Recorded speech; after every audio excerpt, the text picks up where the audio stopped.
Voilà, on va commencer. Bonjour à tous et à toutes. Je suis Alice Johanon, conseillère internationale chez Bretagne Commerce International. Et je suis ravie de vous accueillir ici aujourd'hui pour ce webinaire consacré aux appels d'offres internationaux, les clés pour se lancer, organisé par BCI et présenté par notre intervenant, Monsieur Hervé Gévarda, ici présent, responsable veille, aide au développement et marché public chez Business France. Bienvenue.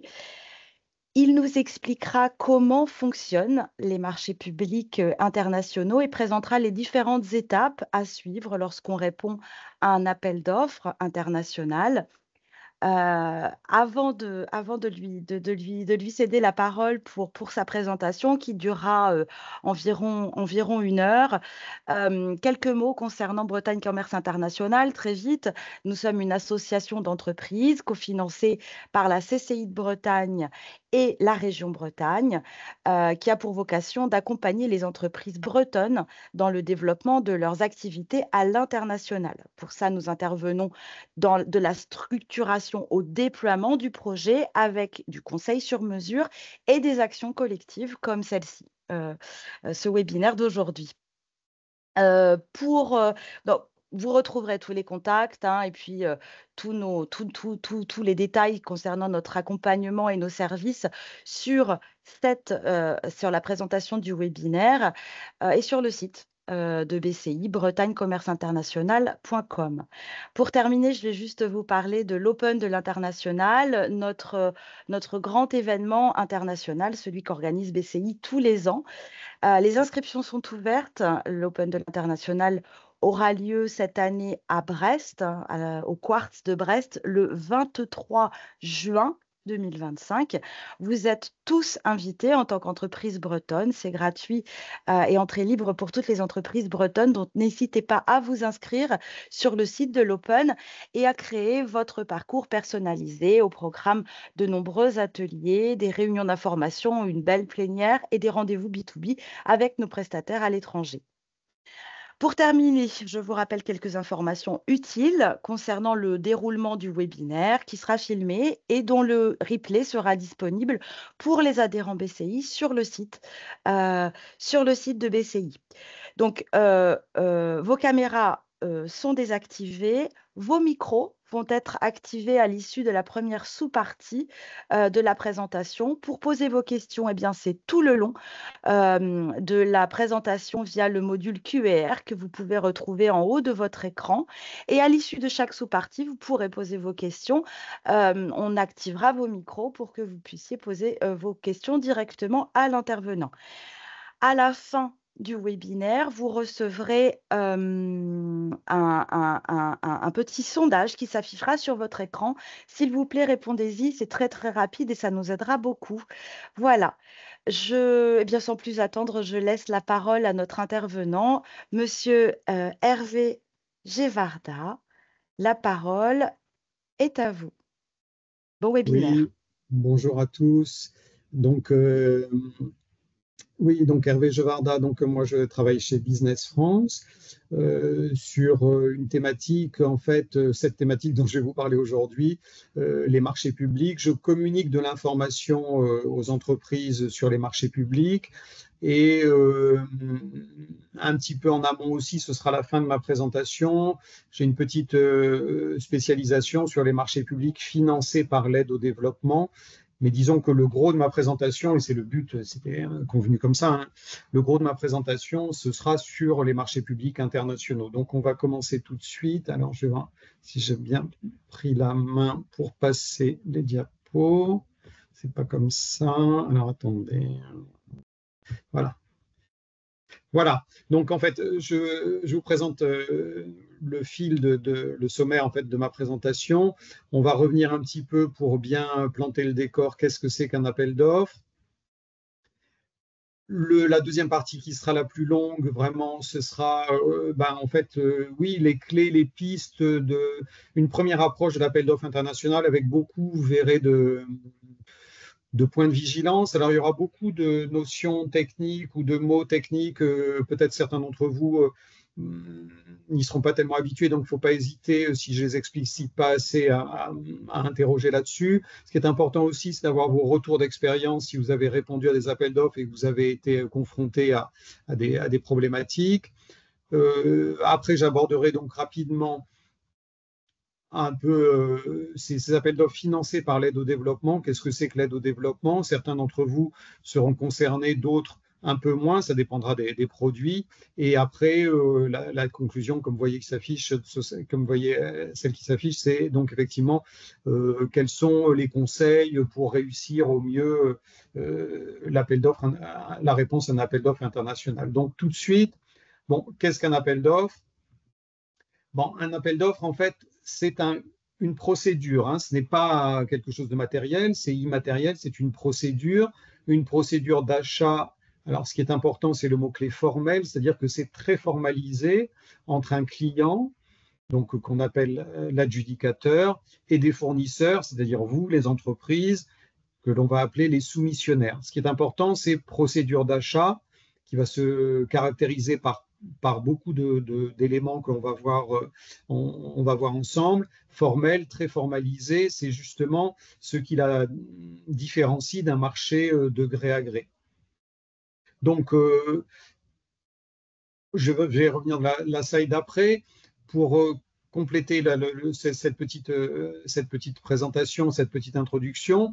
Donc, appel d'offres, pourquoi? C'est l'acheteur publie un avis pour recevoir des offres. Voilà, il invite à recevoir des offres. C'est pour ça ce terme appel d'offres. Bon, avant une date donnée, il y aura toujours dans un avis d'appel d'offres une date de clôture. Ce sera la date butoir à laquelle vous devez répondre votre offre.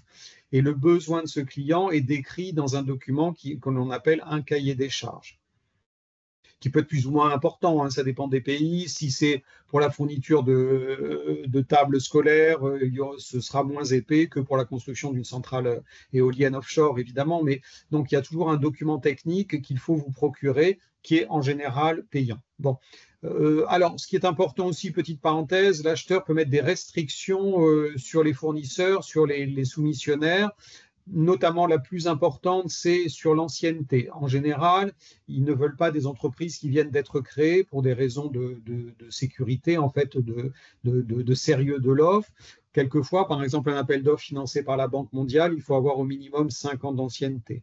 Quelquefois aussi la taille de l'entreprise. C'est pour ça que dans le cahier des charges, on va vous demander de fournir des bilans fiscaux, des bilans financiers, votre chiffre d'affaires peut-être sur les 3 dernières années pour vérifier effectivement la taille de votre entreprise. Alors, il peut y avoir aussi des restrictions sur l'origine. Alors, je vais y revenir sur la slide d'après. Il y a certains pays qui vont vouloir qui ne vont pas accepter des offres de certains fournisseurs, notamment, on peut le dire, certains pays arabes ne veulent absolument pas que des entreprises qui ont commercé ou qui sont représentées en Israël répondent. Voilà, il peut y avoir des restrictions comme ça. Et aussi, ce qui est important aussi, pour des travaux notamment, l'acheteur peut exiger un représentant local dans le pays pour, là encore, assurer le sérieux de l'offre. Alors, je vais y revenir un peu plus en détail là sur cette slide, bon, qui est un petit peu austère, mais donc un appel d'offres, ça s'oppose à un contrat de gré à gré. Bon, certains d'entre vous ont déjà vendu du matériel ou des prestations en gré à gré. En gré à gré, vous rencontrez un client, vous échangez des cartes de visite, il est intéressé par vos produits, il revient vers vous, vous faites une cotation. Bon, l'avis d'appel d'offres s'oppose à cette procédure de gré à gré parce qu'elle est beaucoup plus formalisée. Comme j'ai commencé à le dire tout à l'heure, on va revoir ça plus en détail. Il y a une date de clôture, il y a un cahier des charges, il y a une parution d'un avis d'appel d'offres. C'est une procédure beaucoup plus stricte, beaucoup plus compliquée aussi pour y répondre, mais au moins quand il y a un lancement d'un appel d'offres, vous êtes sûr que, enfin quasiment sûr qu'il y aura un achat à la fin. Ce n'est pas comme un contrat de gré à gré, vous avez échangé des cartes de visite et après vous n'avez plus de contact ou ça ne se fait pas. Là, une fois que l'avis d'appel d'offres est lancé, vous pouvez être sûr qu'à la fin, il y aura choix d'un soumissionnaire victorieux, ce qu'on appelle un adjudicataire, et qu'il y aura la passation, il y aura le contrat commercial. Alors, on oppose aussi appel d'offres public, appel d'offres privé. Nous, à Business France, et moi à Business France, je suis plutôt spécialisé sur les appels d'offres publics, c'est-à-dire lancés par des organismes publics, des collectivités territoriales, dans les pays à économie dirigée, des entreprises publiques, des ministères, des lycées, des administrations, des hôpitaux, voilà. Ça s'oppose à des appels d'offres privés. C'est toujours l'exemple que je donne. Si la mairie d'une ville en Espagne a besoin d'une usine de traitement des eaux, elle va publier un appel d'offres public. Moi, je vais le retrouver, je vais pouvoir en informer les entreprises. Si une entreprise, je ne sais pas moi, Renault, son implantation, Renault c'est un mauvais exemple, mais mettons Coca-Cola en Espagne a besoin d'une station de traitement des eaux, c'est un appel d'offres lancé par une entreprise privée, donc c'est beaucoup plus difficile de récupérer cette information et je ne l'aurai pas moi dans les outils que je vais vous présenter à la fin. Alors, autre opposition, marchés publics locaux, marchés publics internationaux. Alors les marchés, ça c'est beaucoup plus simple. Marché public local, c'est-à-dire qu'il est réservé à une entreprise locale. Donc, mettons un marché public local tunisien, il faut que vous ayez une représentation locale, enfin une filiale de droit tunisien, de droit local tunisien, une filiale par exemple à 51% détenue par votre partenaire tunisien pour pouvoir y répondre. Contrairement aux marchés publics internationaux où là, c'est ouvert à tout le monde. Alors c'est évident que plus le pays est industrialisé, plus il va avoir tendance à préférer une offre locale, à lancer des appels d'offres locaux. Si Madagascar lance un appel d'offres pour une centrale thermique, il n'y a pas de fournisseur, enfin pas de constructeur centrale thermique disponible à Madagascar, ce sera forcément un appel d'offres international. Si la Corée du Sud ou les États-Unis lancent un appel d'offres pour une centrale thermique, ils peuvent très bien le restreindre à leurs fournisseurs locaux. Enfin, dernier point, et je reviendrai là-dessus à la fin de ma présentation. On va parler principalement là ensemble des marchés publics qu'on appelle souverains, c'est-à-dire sans financement international. Si je reprends mon exemple, si l'Espagne lance un appel d'offres pour une centrale thermique, elle va être financée par le gouvernement espagnol. Alors, ce n'est pas toujours un bon exemple ce que je viens de dire, parce que l'Espagne peut très bien se faire financer par les banques de l'Union européenne, par exemple la Banque européenne d'investissement, ou par les fonds de l'Union européenne de développement régional, les FEDER, par exemple, pour demander, par exemple, si Brest veut se doter d'un nouveau téléphérique, il peut très bien demander un financement de l'Union européenne. Vous êtes habitué à voir ces panneaux, cette infrastructure a été financée par l'Union européenne ou par la Banque européenne d'investissement, mais disons que les pays développés lancent des appels d'offres sans financement international que l'on appelle sur financement souverain. Les pays moins développés vont faire appel à un financeur, une banque de développement par exemple. Par exemple, si je reprends mon exemple pour une centrale thermique, mettons au Cameroun ou en Colombie, ils vont peut-être demander un financement à la Banque mondiale, peut-être à l'Agence française de développement, peut-être à l'Union européenne aussi. Et là, donc, dès qu'un financeur a accepté de financer ce projet, il va imposer sa procédure. Donc, ce n'est plus un appel d'offres de droit colombien, je ne sais plus quel exemple j'ai pris, de droit colombien ou de droit du pays, c'est un appel d'offres au droit de la Banque mondiale ou aux procédures de l'Agence française de développement. Voilà, donc ça, ce sera vraiment un cas important que l'on verra ensemble un peu plus tard.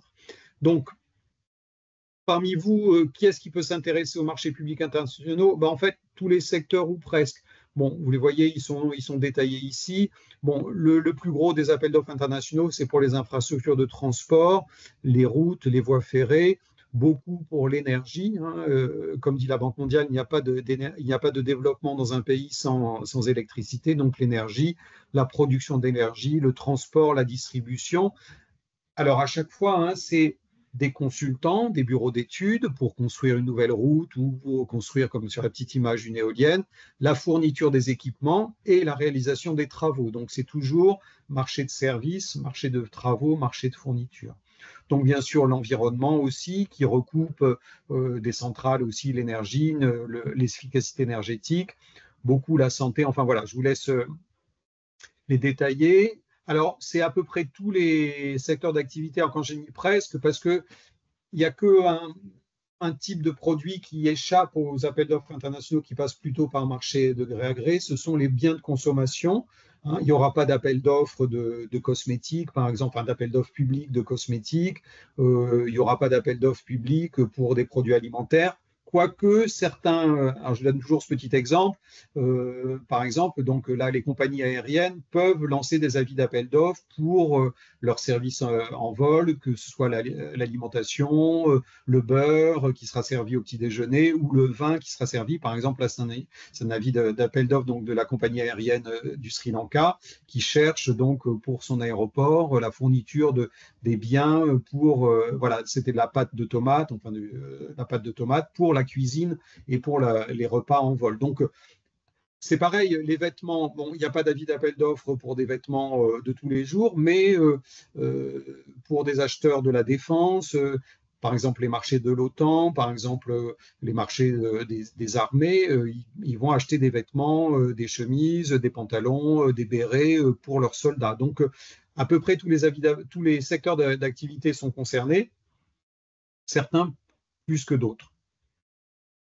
Alors, comme je l'ai dit, hein, donc des marchés de services, alors services au sens bureau d'études, hein, pour penser une infrastructure, par exemple sur une route, l'ingénierie de cette route, réfléchir est-ce qu'elle sera à péage, est-ce qu'elle doit passer par un tunnel, est-ce qu'elle doit éviter une zone protégée ou faire le moins de déplacements possible, des marchés de travaux hein, pour la construction de cette route et de fourniture d'équipements pour la signalisation de cette route, pour les péages, etc., etc. Donc, bien sûr, de l'ingénierie et donc du conseil, ce que j'ai dit dans ces marchés de services. Alors, ces marchés sont ouverts, alors, principalement pour les marchés de travaux aux grands groupes hein, et aux entreprises de taille intermédiaire, aux grosses PME.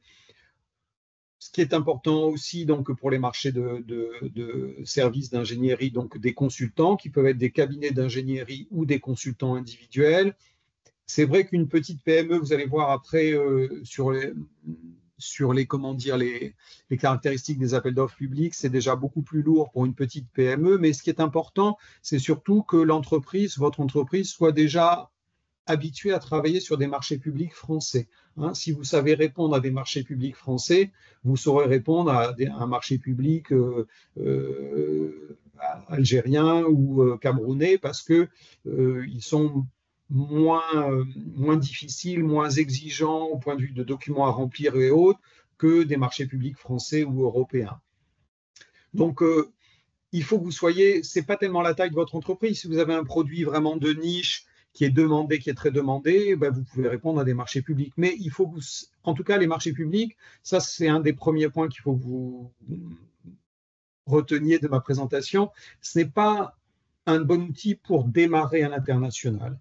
Il faut que vous soyez déjà au minimum exportateur et si vous avez déjà répondu à des marchés publics français ou européens, c'est encore mieux. Pourquoi ce n'est pas un bon outil pour démarrer à l'international? Parce que dans les offres qui vont être remises, l'ancienneté de l'entreprise, l'expertise de l'entreprise, l'expérience de l'entreprise va être un point important pour vous attribuer votre note finale.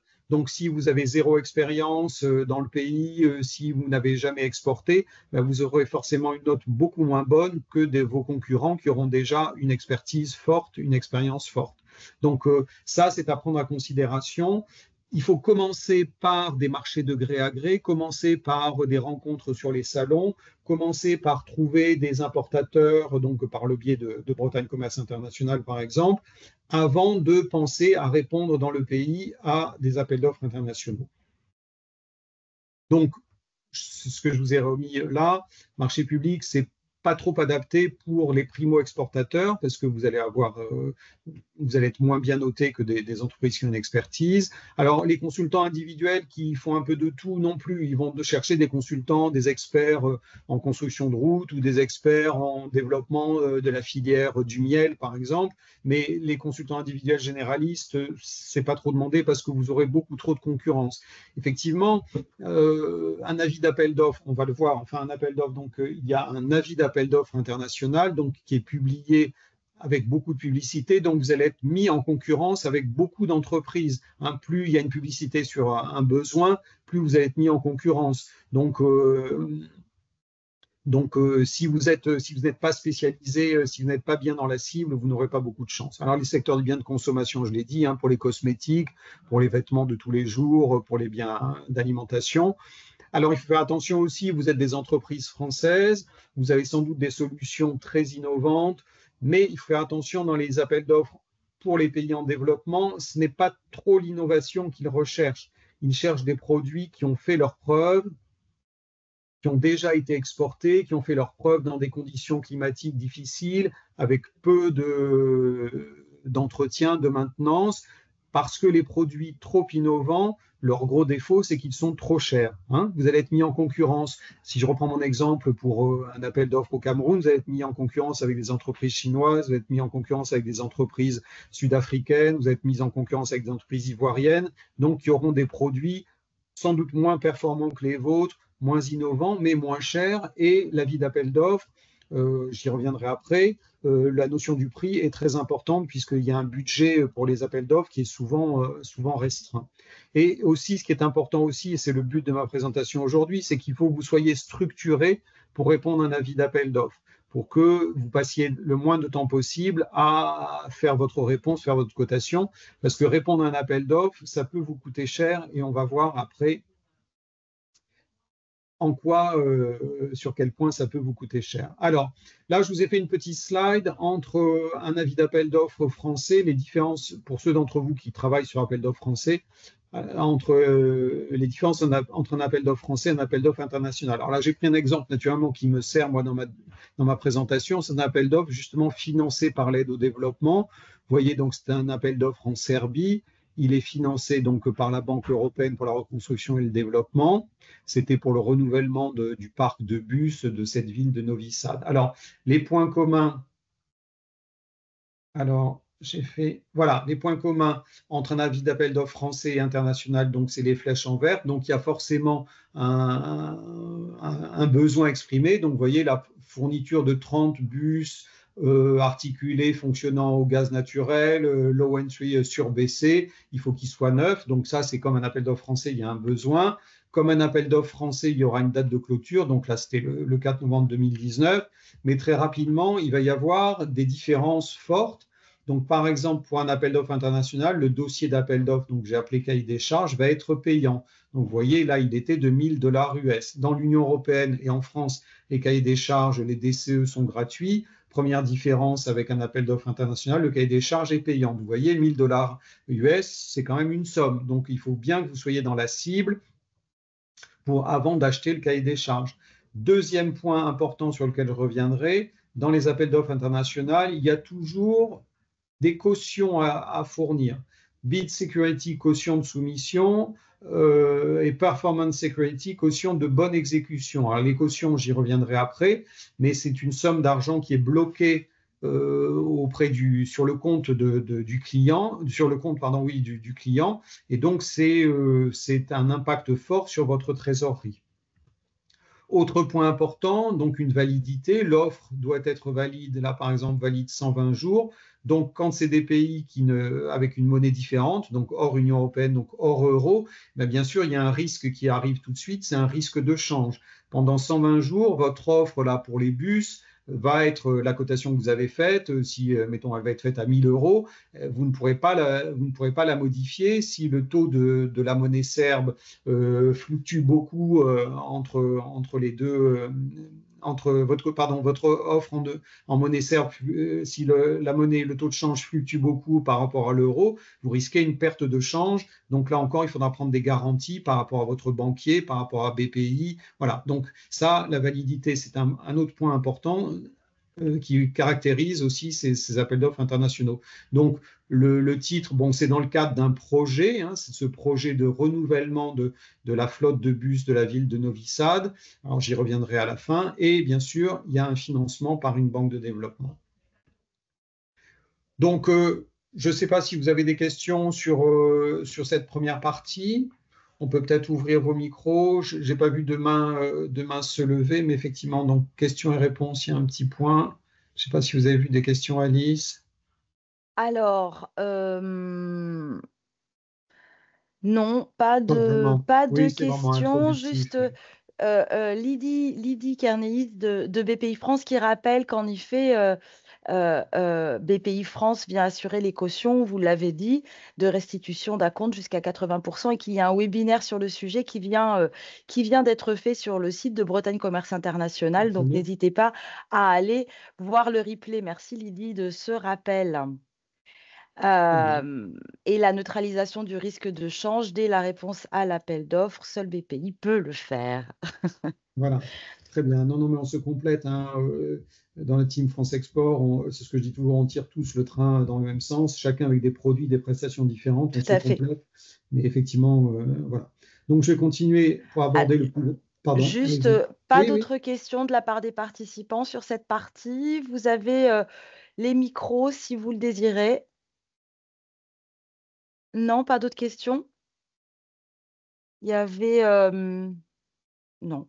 D'accord. Bon, ben alors on continue. Très bien. Très bien, on continue. Donc, alors, voilà le schéma que j'ai préparé, hein, c'est tout un parcours pour répondre à un appel d'offres international. Et on va passer un peu de temps sur ces étapes, plus ou moins de temps selon les étapes. Et vous voyez, donc là, c'est du temps, hein, qui s'écoule de gauche vers la droite. Donc, une partie préalable, est-ce que je réponds à cet appel d'offres? Est-ce que je me lance sur cet appel d'offres ou pas? Donc après l'identification des avis d'appel d'offres, comment trouver les avis d'appel d'offres, comment mettre en place votre réseau. Une fois que vous avez identifié un avis d'appel d'offres, donc l'achat du cahier des charges, et là encore, une fois que vous avez acheté le cahier des charges, enfin il vaut mieux avoir décidé avant, mais vous pouvez décider de répondre, de continuer dans le parcours ou pas. Vous voyez, il y a des dates importantes, donc il y a publication d'un avis d'appel d'offres. La deuxième date importante pour vous, si vous avez acheté le cahier des charges, c'est le recevoir, hein. Pour faire venir un cahier des charges du Maroc ou du Vietnam, ben, ça prend 5 ou 6 jours ouvrables si c'est encore un cahier des charges non dématérialisé, encore sous format papier. Donc c'est un délai. Donc la date importante pour vous, ce sera pas tellement la commande du cahier des charges, mais vraiment la réception. Préparez votre offre. Combien de temps ça vous prend à répondre, à renvoyer votre offre avant cette date de clôture qui est vraiment la date couperée. Et de nouveau, hein, il faut renvoyer votre offre souvent sous format papier, au Vietnam, au Maroc ou en Belgique, et ça prend du temps. Après, il y a l'attribution du marché, les libérations des cautions, la livraison des équipements et le paiement final. Donc, on va détailler un peu tout ça. Question préalable. Donc, je vous laisse regarder. Est-ce que ça correspond vraiment à vos produits? Est-ce que c'est livrable pour vous dans les délais impartis?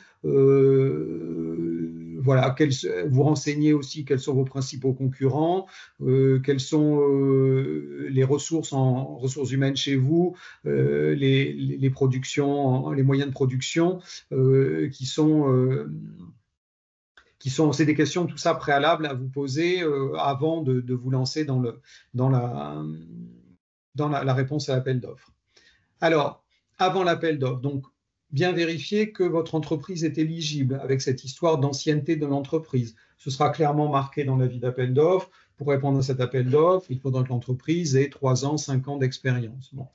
Est-ce que vous avez cette expérience? Donc là, je me répète un petit peu. Est-ce que je sais répondre à un appel d'offres? Voilà.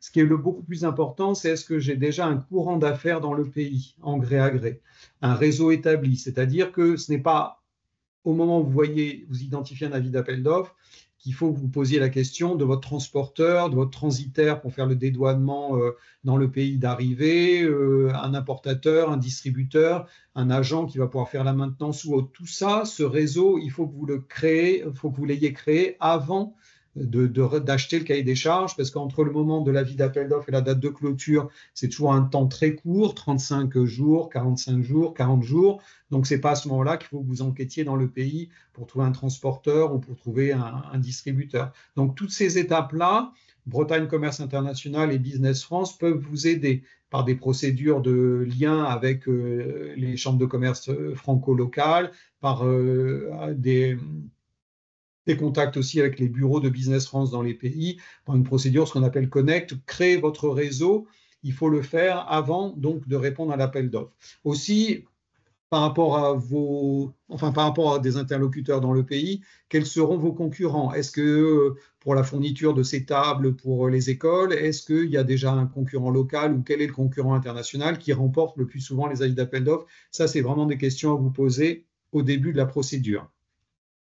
Toujours avant l'avis d'appel d'offres, quel produit proposer? Alors, ça reprend un peu ce que j'ai dit tout à l'heure. Si vous avez un produit très innovant, très cher, qui a été uniquement acheté en France, ben, c'est peut-être pas dans votre gamme ce produit-là qu'il faut proposer pour équiper des écoles au Cameroun ou au Mexique. C'est peut-être des produits plus basiques qui ont fait leurs preuves, qui sont résistants, qui sont adaptés aux conditions climatiques du pays. Voilà, dans votre gamme de produits. Alors, je ne dis pas que c'est parce que c'est des pays en développement qu'il faut proposer des offres au rabais, c'est pas ça que je veux dire, mais il faut proposer des produits qui vont être le plus adaptés à l'offre, aux besoins du client et qui vont être avec un tarif, un prix intéressant, toujours par rapport à votre concurrence locale ou régionale qui va proposer les mêmes produits que les vôtres.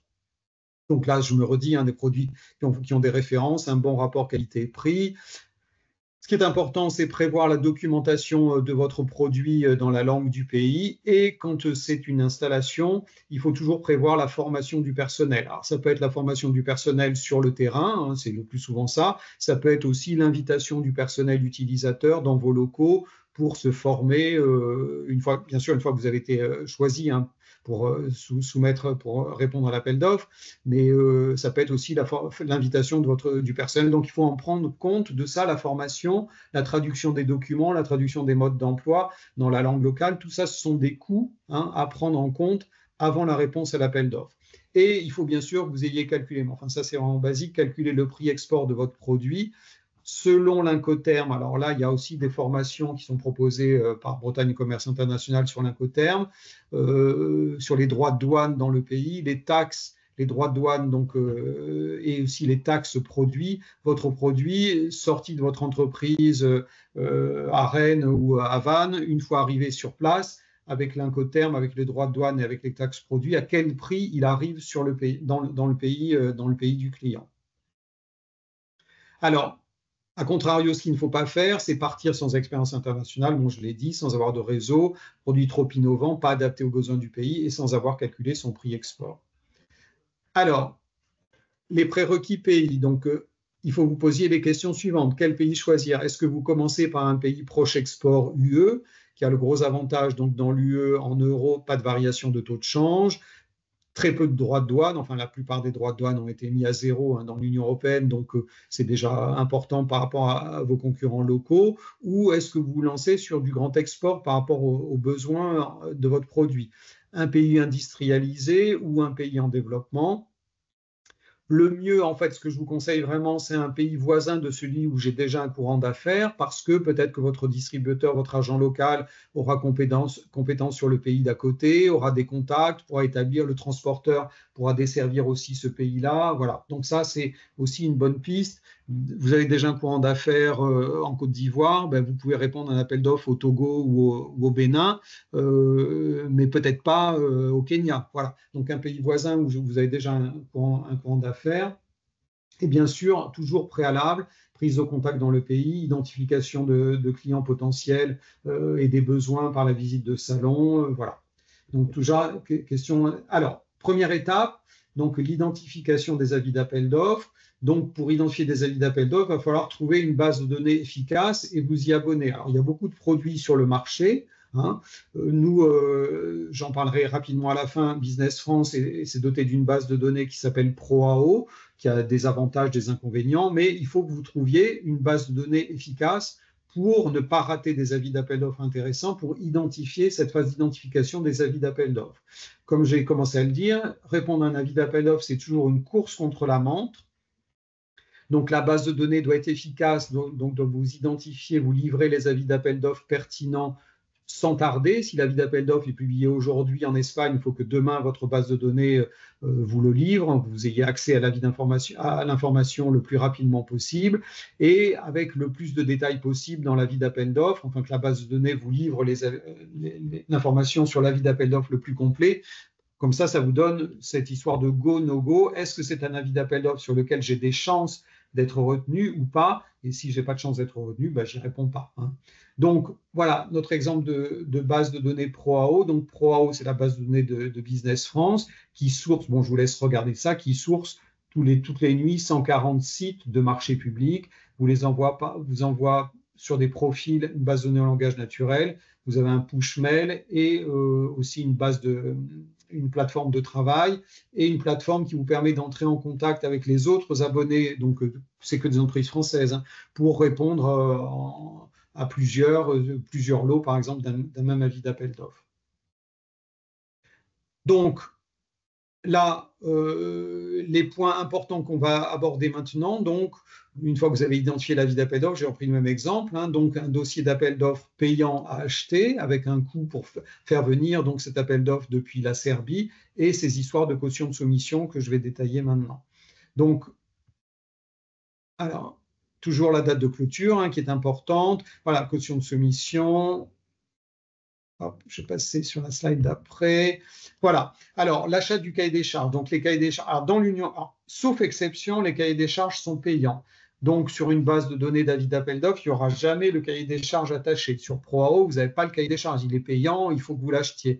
Bon, sauf exception, dans l'Union européenne, les cahiers des charges sont gratuits, mais ils ne sont pas attachés aux avis d'appel d'offres, hein, contrairement au BOAMP français, au marché public français. Donc, il faut que vous contactiez l'acheteur espagnol, belge ou slovène pour qu'il vous envoie le cahier des charges. Bon, ils sont dématérialisés, mais il est gratuit, mais il faut quand même que vous contactiez le client pour que vous le receviez. Il y a quelques pays, quelques agences, par exemple, les cahiers des charges financés par les agences de l'ONU sont gratuits aussi. Mais ils sont directement en ligne. Mais c'est des exceptions. Normalement, les cahiers des charges sont toujours payants. Donc, c'est souvent encore des documents papier, hein, donc lourds. Donc, ça prend du temps pour les recevoir par courrier rapide. Donc, j'ai dit 5 jours ouvrables hein, pour les pays en développement, 5 jours ouvrables aussi pour vous pour retourner votre offre chez le client avant la date de clôture. Et certains acheteurs, par exemple les agences de l'ONU, les acheteurs de l'OTAN, exigent une inscription à leur registre des fournisseurs. Donc, c'est une démarche qui prend du temps. En général, vous pouvez la faire en même temps que la réponse à un appel d'offres, mais ça complique un peu la tâche parce qu'il faut faire votre offre et faire votre inscription. Et par exemple, pour les produits pharmaceutiques ou les produits bio, certains acheteurs vont demander que vous soyez enregistré, mais vont demander aussi, exiger une inspection de vos locaux pour vérifier que vos produits sont bien bio, les conditions sanitaires de production des produits pharmaceutiques ou de santé. Donc ça encore, ça prend du temps. Vous n'aurez jamais le temps de faire ça entre l'avis d'appel d'offres et la date de clôture. Alors, une fois que vous avez le cahier des charges, quels sont les documents administratifs qui sont demandés? Bon, il y a toujours des déclarations fiscales, comme quoi vous devez être en conformité avec l'administration fiscale française. Ils vont vous demander les derniers bilans, les derniers chiffres d'affaires. Peut-être que vous avez eu des rejets dans certains pays. Donc, tout ça, ce qui est important, c'est combien vous mettez de temps pour rassembler tous ces documents qui doivent être fournis dans votre offre. Donc, ce qu'il faut faire, c'est acheter un cahier des charges. Bon, d'accord, c'est payant et c'est perdu, mais acheter un cahier des charges et regarder tout ce que, pays par pays, ce qu'un appel d'offres espagnol ou un appel d'offres canadien ou un appel d'offres mexicain demande comme document administratif, parce que dans le pays, ce sera à peu près toujours les mêmes documents. Et combien de temps ça vous prend pour rassembler tous ces documents au point de vue administratif export, hein? Les entreprises qui réussissent bien dans les appels d'offres internationaux, ils ont toujours une équipe dédiée à la réponse aux appels d'offres internationaux, un administrateur export administratif export qui va recenser tous ces documents, compiler tous ces documents, et le commercial export qui va faire l'offre. L'offre, la réponse à un appel d'offres, c'est toujours une équipe pour répondre dans les temps. Donc, il faut nommer un responsable de la réponse qui fera l'interface entre l'administration des ventes, l'administratif export et le service commercial.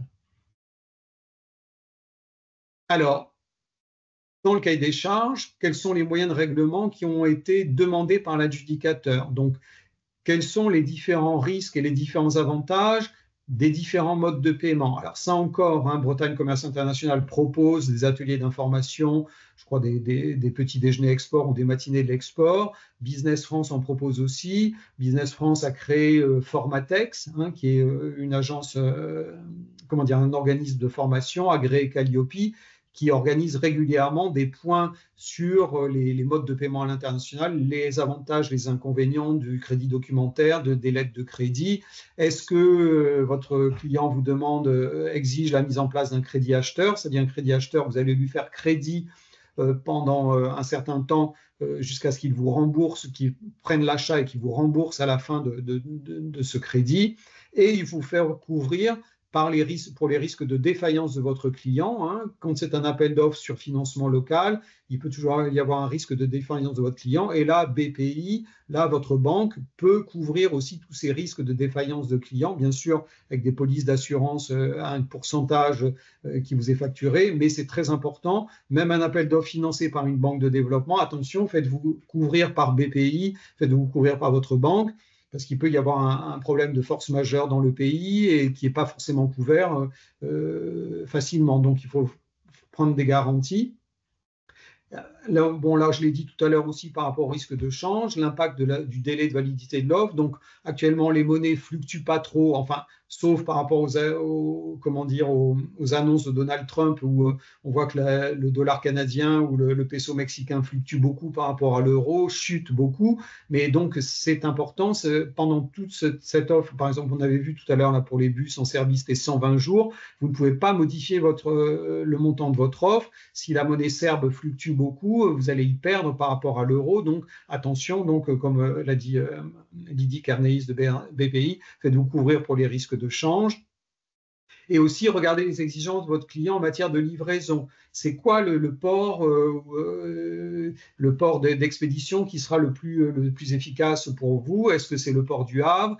Le lieu de livraison par rapport à l'Incoterm. Un Incoterm, je vous rappelle, c'est un nom barbare, mais ça veut simplement dire c'est le transfert de propriété. À quel moment les tables, les chaises pour les écoles dont j'ai parlé tout à l'heure ne seront plus votre propriété, mais seront déjà la propriété de votre client? Est-ce que c'est au départ de votre entreprise? Est-ce que c'est arrivé sur le port du Havre, sur le quai avant l'embarquement? Est-ce que c'est après le transport? Est-ce que c'est arrivé dans le pays? Est-ce que c'est directement dédouané, livré chez lui? Vous voyez bien que plus l'Incoterm est loin de vous et plus proche du client, ben plus vous avez de risques. Si les marchandises livrées sur le port du Havre sont victimes de vandalisme avant l'embarquement, est-ce qu'elles sont encore votre propriété ou est-ce qu'elles sont déjà la propriété du client? Vous vous rendez bien compte que ce n'est pas le même risque, enfin, ça n'a pas le même impact pour vous. Si c'est encore votre propriété, ben, c'est perdu. Si s'ils ont déjà été vendus avec un Incoterm rendu sur le quai du port du Havre, c'est déjà propriété du client, ben, vous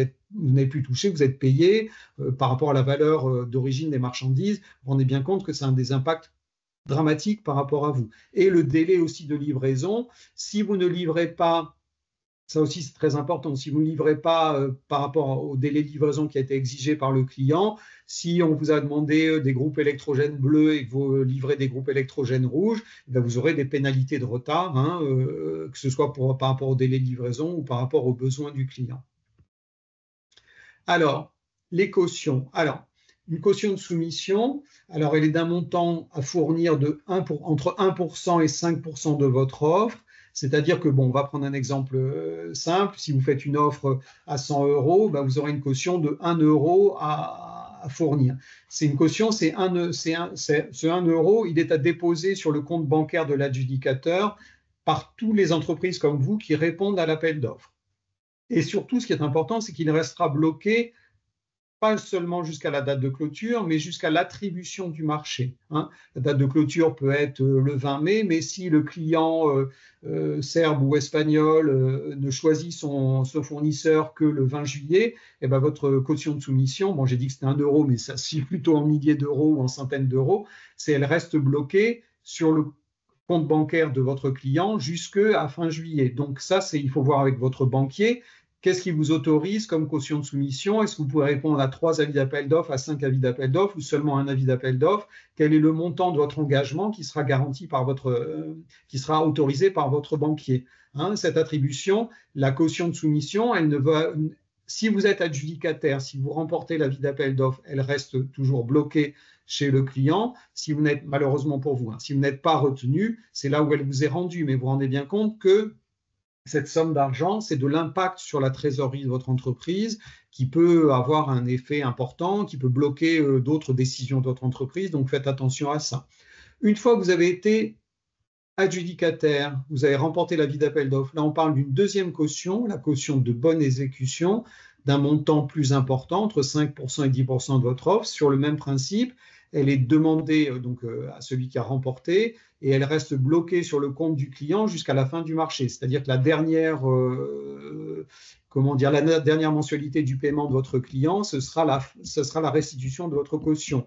Mais comme je l'ai dit, attention aux pénalités sur les produits. Hein. Si vous avez livré des groupes électrogènes bleus et qu'on vous demandait des groupes électrogènes rouges, vous ne récupérerez jamais toute la caution. C'est pour garantir le sérieux de votre offre. Vous ne récupérerez pas l'intégralité de votre caution. Hein. Donc, il faut calculer ça aussi dans les risques.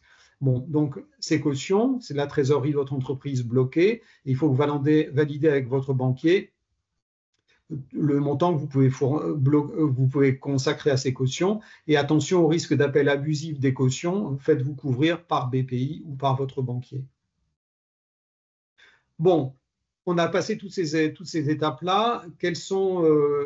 Vous avez remporté l'avis d'appel d'offres. Donc maintenant, il faut lancer la production d'étapes des chaises ou des groupes électrogènes ou des vêtements de protection ou des outils l'avis d'appel d'offres, enfin ce en quoi consistait l'avis d'appel d'offres. Bon, bien sûr, là, je ne parle pas des marchés de consultants. Hein.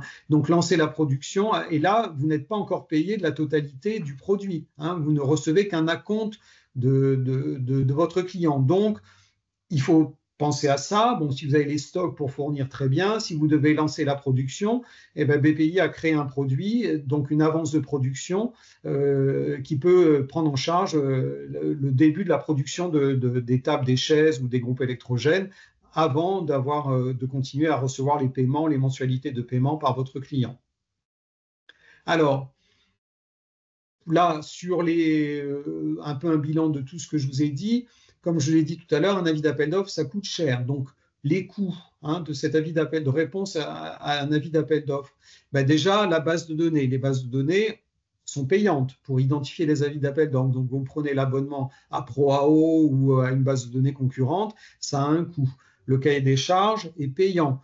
En plus, le client va vous facturer le prix du cahier des charges, le courrier rapide DHL ou UPS depuis chez lui, depuis l'Espagne ou depuis le Cameroun jusqu'à vous, des frais administratifs éventuels, des frais de taxes et autres, de timbres dans le pays. Donc, courrier rapide aussi dans l'autre sens pour renvoyer votre offre, hein, le cahier des charges complété pour le renvoyer, il y a le courrier rapide pour le renvoyer chez votre client. Les frais bancaires sur la caution de soumission, hein, vous avez pris une garantie par BPI ou par votre banque, la BPI ou votre banque vous prend des frais sur cette couverture, tous les frais liés aux procédures d'achat. Et puis pour les travaux, il faut que vous rendiez sur place pour voir où va être installée votre station de traitement des eaux ou votre éolienne ou votre système de stockage de l'énergie ou votre hydrolienne, et donc visite du site assurée par vos techniciens. Donc ça coûte de l'argent. Et les risques, bon, je les ai quand même détaillés. Bon, je ne veux pas vous faire peur, hein. Là j'ai un discours de vérité, mais ce sont des points de vigilance. Les risques, vous avez acheté le cahier des charges et vous vous rendez compte que ce n'est pas le produit que vous avez dans votre gamme, donc vous avez dépensé le cahier des charges et les frais d'envoi du cahier des charges pour rien. Si vous l'avez commandé trop tard, et ça, il faut faire très attention à ça, ou il arrive trop tard, vous le recevez, vous n'avez pas le temps de faire votre offre, donc là aussi, c'est le prix du cahier des charges qui est perdu. Transfert de propriété, je l'ai dit aussi, hein, sur le risque par rapport à vos incoterms. Faites-vous couvrir par les incoterms qui protègent le mieux votre transfert de propriété. Vous exposez au moins de risques possibles. Le risque de change, j'en ai parlé. Défaillance de l'acheteur aussi. Donc là, prenez des couvertures par BPI ou par votre banque. Et j'en ai parlé aussi, les appels abusifs des cautions. Alors, on peut peut-être redonner la parole. C'est vrai que j'ai parlé Ouvrir beaucoup, aux questions. Oui. Ouvrir aux questions, parce que c'est vrai que c'était une partie assez dense qui justement détaille toutes les étapes. Donc je pense que on était vraiment dans le vif du sujet là. Peut-être qu'il y a des questions, et si jamais il y en a, je vous invite à ouvrir vos micros pour pouvoir les poser en direct à notre intervenant. J'en profite pour, en attendant que les questions arrivent, est-ce que le délai de réponse à un appel d'offres, il est généralement de combien? Vous l'avez sûrement dit, mais est-ce que Ça peut Oui, c'est arriver en assez vite. général, c'est 35 jours, 30 jours. Et donc, déjà, vous avez perdu 5 jours entre l'avis d'appel d'offres et vous avez tout de Et suite dit l'envoi du cahier des oui, oui, charges? la réception du cahier des charges, 5 jours aussi pour le renvoyer, le cahier des charges complété. Donc, vous voyez, c'est très court. C'est très court. En Ouais. général, alors, ça dépend des pays. Par exemple, les pays qui n'ont pas du tout envie qu'une entreprise française répondent à un avis d'appel d'offres comme la Corée du Sud, Taïwan, le Japon, ils vont publier aujourd'hui un appel d'offres avec une date de clôture vendredi. Vous n'avez aucune, comment dire, aucune possibilité de récupérer le cahier des charges, de faire l'offre si vous n'êtes pas, si vous n'avez pas une filiale locale à Séoul ou à Taipei. Donc, voilà, ça dépend des pays et ça dépend des banques qui financent. Par exemple, Banque mondiale, c'est 40 jours en général entre l'avis d'appel d'offres et la date de clôture. L'Agence française de développement, je ne me souviens plus, ça doit être 35 jours, mais c'est quand même très court. Ouais. D'où l'importance de se De se baser sur poser des les questions sites, préalables. Oui, fiables aussi pour qu'il y ait vraiment il y ait pas de perte de temps, oui, hem, oui. dans l'identification des appels d'offres. D'ailleurs, ça faisait partie un petit peu des questions. Quels sont les sites payants de veille, qui sont fiables? Vous en avez cité, Bah, vous en oui, avez enfin, cité un. je vais pas citer les concurrents, mais il y en a plusieurs sur le marché. Certains ont une compétence uniquement géographique. Par exemple, ils vont vous livrer que les avis d'appel d'offres dans l'Union européenne, ce qui est déjà pas mal, hein, si Ouais, c'est ces ouais. marchés-là qui vous intéressent. D'autres uniquement un seul secteur. Par exemple, bon, bah, la défense, alors je me souviens plus parce qu'il a changé de nom, mais il y a un portail spécialisé pour la défense et c'est uniquement les appels d'offres à vocation duale, de produits à vocation duale ou pour la défense et puis d'autres qui sont généralistes comme ProAO. Voilà. Mmh mh. Ça dépend. Bon, bien sûr, ProAO est un produit Business France, donc comme tous les produits Business France, il est subventionné, donc il vous est proposé un coût inférieur à son coût de un tarif inférieur à son coût de revient. Euh, mais effectivement, c'est une dépense à prendre en compte. Ouais. Je reprends un petit peu les questions qui avaient été posées, par les participants qui se sont inscrits au webinaire et leurs attentes. Vous y avez déjà répondu, mais il y a peut-être des points, qui peuvent être, un peu plus Vérifier, oui, détaillés. oui. On reprend dans la chronologie, hein, de la réponse à un appel d'offres. Déjà, comment faire partie des fournisseurs interrogés? Est-ce que vous avez des bonnes pratiques, à nous donner pour pouvoir, heu, pour pouvoir faire partie des fournisseurs interrogés? C'est plutôt les entreprises qui vont devoir aller chercher les appels d'offres plutôt que, on est plutôt dans le proactif, hein, je suppose? Ben, ça marche dans les deux sens. Vous ciblez un marché, c'est ce que j'ai dit à un moment donné. Il faut participer aux salons sur lesquels vous allez trouver vos futurs acheteurs. Par exemple, vous vous intéressez à l'Afrique centrale, il faut exposer sur le salon Promote à Yaoundé. Vous vous intéressez, voilà, c'est une démarche. Identifier aussi des acheteurs par des missions individuelles de prospection. Chez Business France, ça s'appelle Connect, donc de mise en relation. BCI a sans doute un produit aussi comparable. Vous faire connaître de vos futurs acheteurs. C'est Très ça bien. aussi Eh oui. qui permet après. Alors bien sûr, j'ai souvent des entreprises qui me disent ah ben nous voilà on voudrait prendre ProAO parce qu'on est souvent sollicité en direct par nos clients, enfin par des futurs clients parce qu'on est connu et autres, mais on voudrait élargir notre base de clientèle, donc trouver d'autres organismes publics qui lancent des avis d'appel d'offres pour notre produit et voilà ça. En vous abonnant à une base de données sur les avis d'appel d'offres, vous allez voir qui lance des appels d'offres pour vos produits. Et même si vous ne répondez pas à l'appel d'offres précis lancé aujourd'hui, vous pouvez contacter l'entreprise en disant, bon, écoutez, là, on n'est pas tout à fait prêt, mais on a déjà vendu ce même type de matériel dans tel pays, tel pays. On aimerait être consulté la prochaine fois.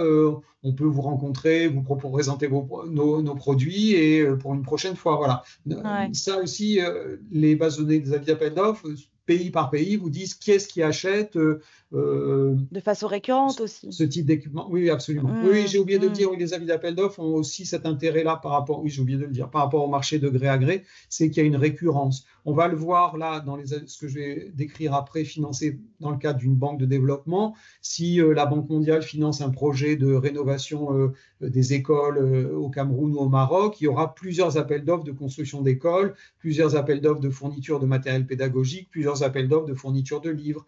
Il y a une récurrence et puis il y a un projet de modernisation des écoles, je ne sais plus ce que j'ai dit au Maroc, mais il y en aura sans doute un autre financé par l'Agence française de développement ou financé par la Banque africaine de développement prochainement. C'est un peu sans fin. Donc, il y a vraiment une récurrence de ces marchés publics. Donc, on peut vraiment utiliser ces sites aussi comme un outil de veille pour Oui, commencer absolument.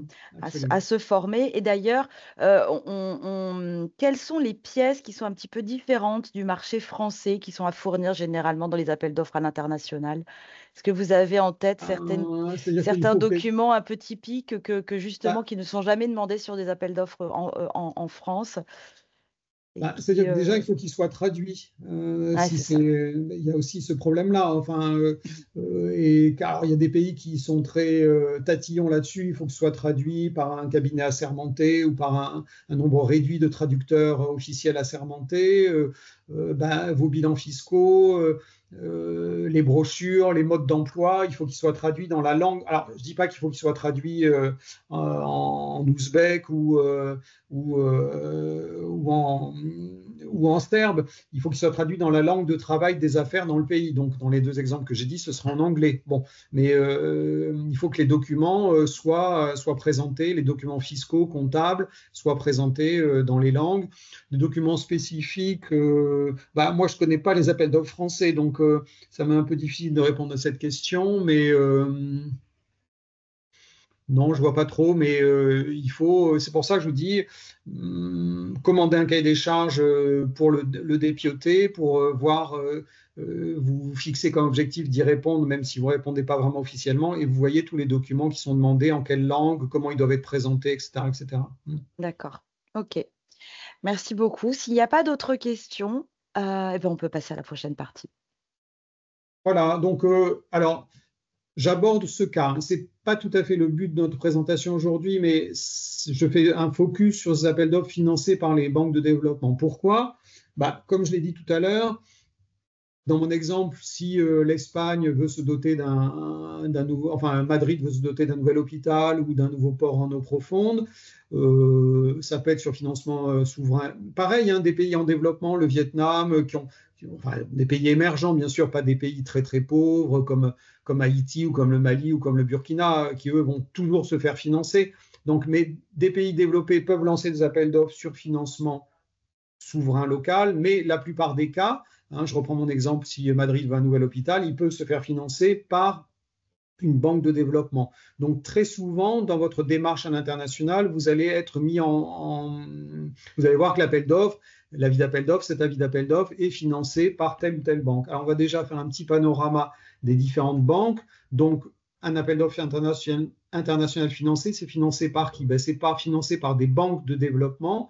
Donc des banques de développement qui peuvent avoir une couverture mondiale, comme la Banque mondiale, la Banque européenne d'investissement qui peut financer aussi bien des projets en Espagne comme au Vietnam, la BERD qui peut financer aussi bien des projets en Pologne comme au Maroc ou comme en Tunisie, la Banque asiatique d'investissement des infrastructures, donc, et des banques qui ont vocation mondiale, et après des banques régionales de développement, donc tous les continents ont une banque régionale de développement, donc pour l'Asie, la Banque asiatique de développement, pour l'Amérique latine et les Caraïbes, la Banque interaméricaine pour le développement, pour l'Afrique, la Banque africaine pour le développement, donc des banques régionales de développement, des banques sous-régionales de développement, par exemple pour l'Afrique de l'Ouest, la Banque ouest africaine de développement, la BADEA aussi, qui finance une partie de l'Afrique, la Caisse andine de développement qui finance 7 ou 8 pays, je crois, d'Amérique latine, la Banque de développement du Conseil de l'Europe, qui est la seule banque de développement qui a son siège en France, à Paris,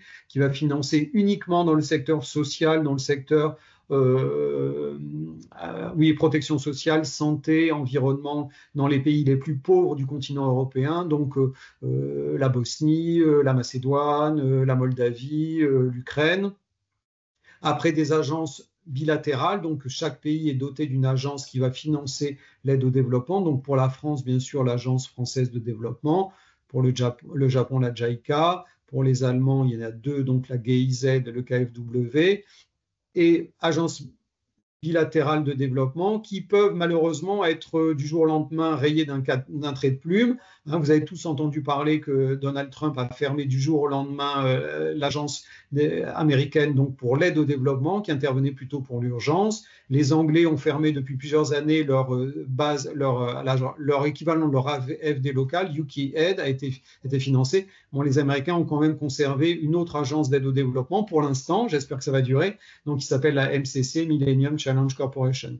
Et en fait, pour finir le panorama, là, ce ne sont pas des banques de développement, mais des organisations internationales, donc tout le système des Nations Unies, ça c'est le sigle des Nations Unies, donc par exemple l'Agence des Nations Unies pour le développement, le PNUD, l'Agence des Nations Unies pour l'agriculture et l'alimentation, qui a son siège à Rome, bien sûr l'Union européenne, qui n'est pas une banque de développement, mais qui finance des projets de développement et donc des appels d'offres, la Croix-Rouge internationale et les marchés de l'OTAN, bien sûr.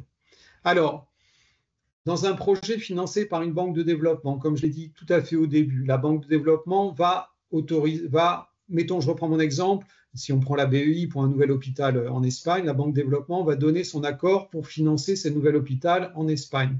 Donc l'Espagne va choisir l'agence exécutrice locale espagnole, donc sans doute le ministère de la Santé dans mon exemple, ou la communauté urbaine de Madrid, si c'est un hôpital pour Madrid. Donc le pays choisit l'agence exécutrice. L'agence exécutrice locale, donc espagnole, va lancer les marchés et surtout, c'est elle qui va choisir l'adjudicataire, qui va choisir son fournisseur, qui va choisir ses consultants, qui va choisir l'entreprise de travaux. Donc elle passe ses marchés, elle passe ses marchés auprès de vous, des entreprises de travaux, de fournitures et de consultants. Il n'y a pas de lien entre la BEI et vous. Vous signez un contrat entre vous et la communauté urbaine de Madrid ou le ministère de la Santé espagnol. La banque de développement est là juste derrière, elle assure le financement, donc vous êtes sûr d'être payé. Le gros avantage, j'aurais peut-être dû commencer par là, le gros avantage de ces appels d'offres financés par l'aide au développement, c'est qu'il y a un budget derrière, vous êtes sûr d'être payé. Bon, sûr, pas à 100%. Je l'ai dit tout à l'heure, si vous livrez en retard, si vous ne livrez pas exactement le produit qui est demandé, vous aurez des pénalités de retard. Et si le pays subit une catastrophe naturelle ou une révolution, enfin un changement politique, la procédure d'appel d'offres va être suspendue. Mais normalement, dans 99% des cas, il y a un financement derrière par une banque de développement, donc vous êtes sûr d'être payé. Voilà. Donc, c'est comme un marché sans financement, vous êtes en contact avec une agence exécutrice locale, la banque de développement, vous n'avez pas de lien contractuel avec la banque de développement. Alors, un exemple de projet. Alors, ces projets financés par les banques de développement produisent beaucoup d'appels d'offres. Donc là, c'est un projet financé par la Banque mondiale, projet de gestion des ordures ménagères et de résilience urbaine, donc en Côte d'Ivoire. Alors ça, c'est sur le site de la Banque mondiale. Je vous prends cet exemple Banque mondiale parce que c'est là où il y a le plus d'informations. Toutes les banques de développement publient aussi ces informations sur les projets. C'est des sites gratuits qui, moi, me servent à livrer des veilles sur mesure. Donc, vous voyez cet appel d'offres, ce projet de la Côte d'Ivoire. Il est financé par la Banque mondiale pour 315 millions de dollars US. Les appels d'offres seront gérés par une agence exécutrice locale, donc comme je viens de le dire, donc le ministère de l'Assainissement.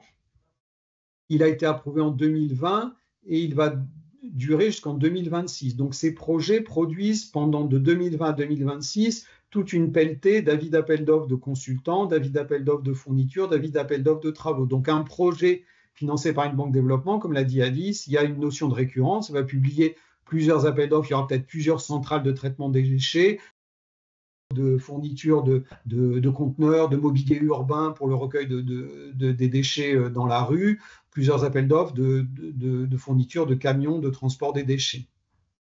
Vous voyez que, voilà, donc sur le site de la Banque mondiale, sur le site des banques régionales de développement, les avis d'appel d'offres sont repris. Donc là, c'est une demande de déclaration d'intérêt pour un recrutement de consultants pour la mise en œuvre, un avis d'appel d'offres, vous voyez, invitation for bid pour l'entreprise, pour la construction des ouvrages de drainage des eaux pluviales dans la commune de Grand Bassam, donc dans l'agglomération d'Abidjan. Et vous voyez que sur les sites des banques de développement, il y a aussi les avis d'appel d'offres, mais il y a aussi des attributions de marché. Donc, vous êtes sous-traitant. Une fois que cet avis d'appel d'offres pour la construction des ouvrages de drainage des eaux pluviales aura été remporté, vous pouvez contacter l'entreprise qui a remporté cet avis d'appel d'offres de travaux pour intervenir en sous-traitant par rapport à cette entreprise. Ce que je veux dire par là, c'est que ces appels d'offres financés par les banques de développement, il y a beaucoup plus de sécurité, beaucoup plus d'informations qui est à votre disposition que si c'est un appel d'offres uniquement sur financement local. Et la banque de développement, donc là en l'occurrence la Banque mondiale,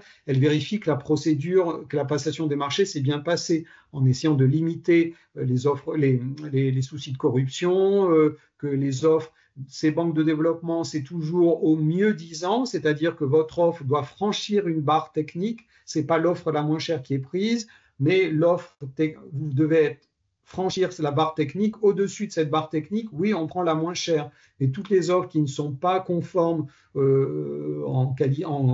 la qualité des produits, en dessous de la barre technique, ne sont pas retenues. Donc, ce n'est pas au moins 10 ans, mais c'est au mieux 10 ans, ce qui est quand même très important. Donc, sur le projet, donc, vous avez aussi donc, ces avis d'appel d'offres, ces avis d'attribution de marché. Et donc, voilà, en conclusion, j'ai attiré votre attention sur toutes ces étapes des projets, des appels d'offres et une démarche optimale. Donc, ce qui est important, vous l'avez vu, je vous ai dit, trouver une bonne base de données, donc une stratégie de veille, comme a dit Alice, stratégie de veille sur les appels d'offres et aussi sur les projets financés par les banques de développement. Vous familiarisez avec l'acheteur, ce que j'ai dit tout à l'heure, vous identifiez sur un salon ou vous regardez sur la base de données quel est l'acheteur en Égypte ou en Belgique qui achète vos produits le plus souvent. Et après, vous le rencontrez hors procédure d'appel d'offres, parce qu'une fois qu'il a lancé un avis d'appel d'offres et que vous avez remis votre offre, il ne vous parlera plus. Mais le rencontrer hors procédure d'appel d'offres pour savoir ses besoins, pour voir les sites, bien comprendre son bien familiariser avec le pays cible, ça reprend ce que j'ai dit tout à l'heure, donc trouver un importateur ou un agent local. Quand c'est un appel d'offres financé par une banque de développement, vous familiarisez avec ses procédures. Une procédure Banque mondiale, ce n'est pas la même procédure qu'une procédure Agence française de développement. Il y a quelques petites spécificités. Dans votre offre, surtout, toujours vous conformer de façon stricte aux spécifications techniques. On vous demande, je prends toujours mon exemple, on vous demande un groupe électrogène d'une puissance X kilowatts et bleu, il faut que vous proposiez des groupes électrogènes qui sont capables de fournir cette puissance et qui sont bleus. Si vous en avez d'autres plus puissants ou d'une autre couleur avec des avantages techniques, vous faites votre offre qui correspond de façon stricte aux spécifications techniques et vous faites une offre alternative. Une offre alternative, une option pour votre autre gamme de produits, mais vous serez jugé parce que le client va recevoir toutes les offres et il faut bien qu'il les juge par rapport au même cahier des charges. Donc, il va tout évaluer les offres par rapport à ce dont il a besoin. S'il voit que vous avez un bon prix dans votre offre de base et que vous avez une offre alternative intéressante, il va peut-être vous prendre l'offre alternative, mais il va vous évaluer, il va évaluer vous et vos concurrents sur l'offre technique, l'offre stricte de base qui est demandée dans le cahier des charges.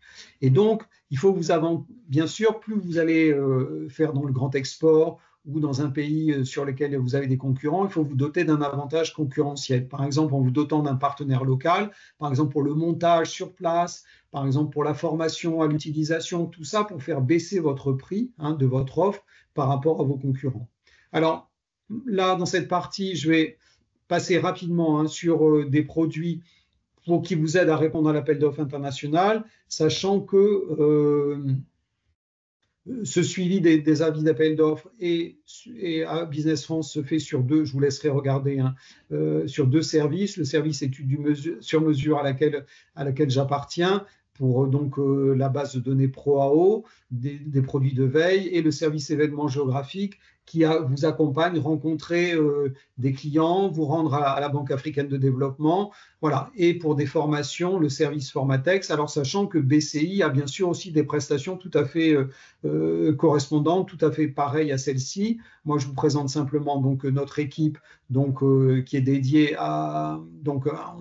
pour les appels d'appel, la veille sur les projets financés par la Banque asiatique de développement, ma collègue Amani, pour la Banque africaine de développement, mon collègue à Abidjan, pour les appels d'offres financés par l'UE, notre collègue à Bruxelles.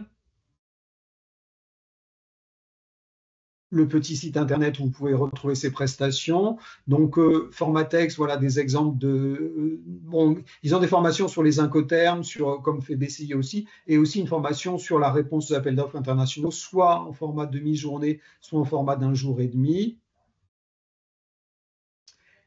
Et voilà, la fin de ma présentation. Et si vous avez des questions, c'est le moment maintenant de revenir sur ces différents points. Merci beaucoup, hein, Monsieur Gévarda, pour cette présentation qui m'a paru tout à fait claire et puis à la fin sur les bonnes pratiques pour une démarche optimale. Ça résumait bien tout ce que vous avez expliqué sur les différentes étapes à respecter, puis comment finalement être sûr d'être le plus efficace en y allant.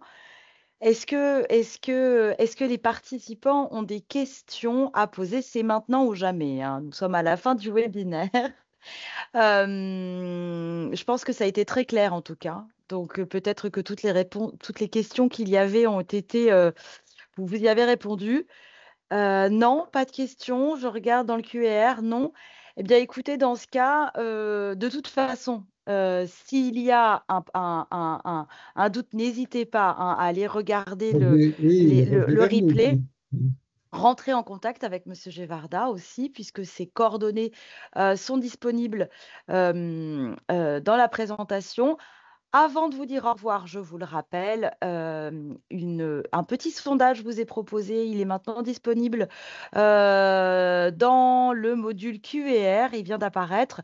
S'il vous plaît, répondez-y. C'est très important pour nous. C'est très rapide. Voilà, bah écoutez, il me reste à vous remercier à tous et particulièrement à vous, Monsieur Gévarda, pour votre présence ici aujourd'hui. Et puis, et puis, et puis, et puis, je vous souhaite à tous un bon, un bon reste de mardi que j'espère ensoleillé comme ici à Rennes, en Bretagne. Et puis surtout un bon Voilà. forum de l'international fin juin à Brest, Un parce que là, bon vous aurez Open de l'international, on l'espère tous, puis on espère vous voir nombreux. Merci encore. Bonne journée à vous. Au revoir.